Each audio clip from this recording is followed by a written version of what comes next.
Spanish as a heritage language programs have actually been around in universities for a while, particularly in New Mexico and actually in Arizona, where I am now. Did it start with the Chicano movement, kind of like? Yes, and I don't think we have enough documentation of that. But I mean, this whole resurgence of, well, who are we? In the '60s, and we were promised these things through the Treaty of Guadalupe Hidalgo, and we're not really getting, no están cumpliendo, right? That treaty makes it so that you don't have to speak English to become a citizen, right? Because it just gave everybody living there citizenship, supposedly. Supposedly, it didn't specifically say you don't have to speak English to be a citizen, but it said we'll respect your religion, your culture, things like that. And New Mexico took that to heart in that we didn't have any like English only provisions in the Constitution. In fact, we had like a bilingual Constitution. And we were also denied statehood for a really long time because of the density of Mexicans. There were other words used, but the fact that the U.S. wanted the land but didn't want the people in it, right? So, and there were a lot of people, exactly. And those are actually parallels between Puerto Rico and New Mexico that I love to make. Those colonial connections are so important. The idea of this long way to these arguments that are made against Puerto Rican statehood are very similar to the arguments made against New Mexico becoming a state. And then mapping the linguistic insecurity of the ways that your language is taken from you, the ways that you experience linguistic oppression, very similar. Spanish as a heritage language programs came about because of this consciousness of, wait, we need to serve this population differently. These individuals have different connections to the language than Spanish people who are coming at Spanish from a completely foreign second language perspective, and don't have these pieces that are kind of with you. The thing I appreciate about it is that, when I was in high school and I took Spanish 1, Spanish 2, I took Spanish all the way to 4, right? I think I might have failed Spanish 4, but you learn the vosotros, you learn things that people don't use in Latino culture, right? We know that's from Spain, right? But nobody talks like that. And I remember Latinos taking Spanish and thinking like, this is bullshit. So I appreciate that there's a Spanish program for Latinos. I mean, Spanish heritage speakers. We're talking about Latinos, basically right? What it is, Spanish for Latinos, right? I mean, that's what it is. That's interesting that it can't be called that, right? I mean, in a way, it can't be called that, right? The terminology is interesting, right? So, I mean, there's been a whole trajectory with the terminology for what do we call these classes, right? Mm-hmm. I think the first wave, they were Spanish for native speakers, Spanish for bilinguals. Even at UIC, the official term is still Spanish for bilinguals, I believe, which actually, I've always preferred Spanish as a heritage language or Spanish for heritage learners, because many of us grew up not feeling comfortable speaking, right? So we don't consider ourselves speakers, but exactly. We are receptive, right?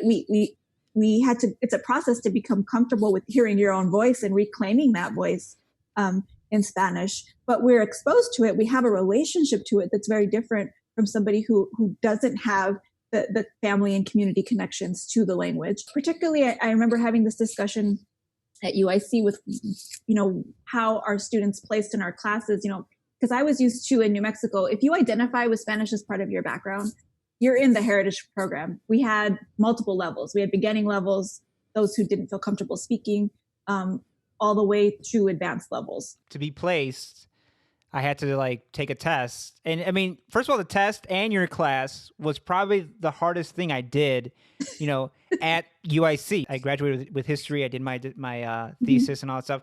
Your class was so hard because you would, really? Yeah, because you would make us read. I remember there was something. It was all about internet, right, and social media, and so digital divide and things like that. You would say Latinos say this. They say, I mean, I can't even. I'm not that good. Yeah. You would say most people say this, but that's not actually the right way to say it. You have to say it like this. And Latinos, proud Latinos in your class would be like, oh, wow. I don't think I ever said proper or correct. I think part of what our job is in heritage classes is to actually not do that and to say, listen, you have a lot of resources and you have this bilingualism that you're not even recognizing. Yeah. But there are, let's give you options. Let's make sure that you are able, in the same way that you want to be able to dialogue in academic circles in English. Let's say, okay, this is another word you could use, but it's never about replacing what you have from home, replacing the Spanglish, because why would you want to take away modes of communication that are valid in a community, then you no longer have the connection to that community. And then it's somehow saying, well, the way that my community or my family speaks is somehow not correct. We definitely emphasize, kind of widen the options, but never to replace what you bring from home, right?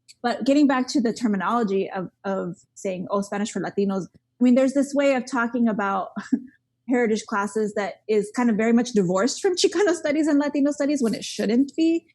There's also a way that you can, of course, argue that there are people who don't have the cultural or ethnic identity with being Latino or Chicano or Hispano, that may have been exposed to the language from a young age. It's not supposed to be exclusive in a ethnic cultural way, but I actually think that's part of what makes them beautiful, is that you have that solidarity, you have that small feeling of home in a larger university, or in a place that maybe it's not large, but it's not familiar for you, because we don't have a lot of intergenerational higher education in our community. So it definitely is Spanish for Chicanos, Spanish for Latinos. The way that I approach the classes in Arizona, in New Mexico, and if I were directing a program in Chicago, would be, if you identify with the language and you have this connection, then you have a right to be taught it in a context that validates your connection to it, so you can understand your history with the language, how we've been dispossessed from our language in the U.S., how English is this